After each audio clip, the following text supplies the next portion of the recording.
Stinky tofu. Tapos ito, ano yan? Stinky person. Stinky person. Ay, guys, ito ata yung stinky tofu. Try natin. Hello, hi. Can I buy one? This one, yes. How much? Yes, 90? 90, okay. Spicy.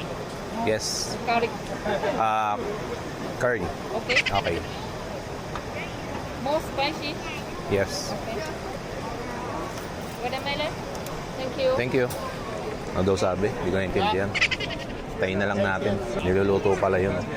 Try natin to guys habang naglalakad ako. So, try na natin guys.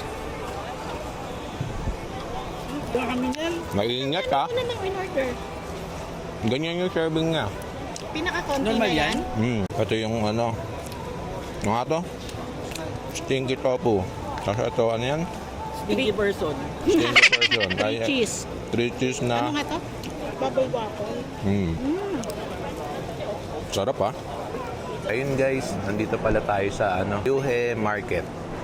Dito to sa Kaohsiung, Taiwan.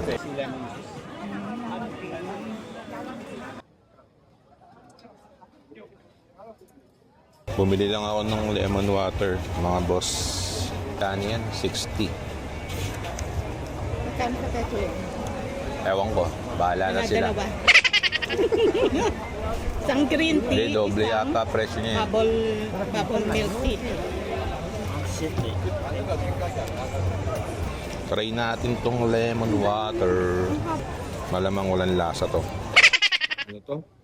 Mackerel na may noodles. Yung chocolate. Rangkaw pa. Hindi prangkaw yun.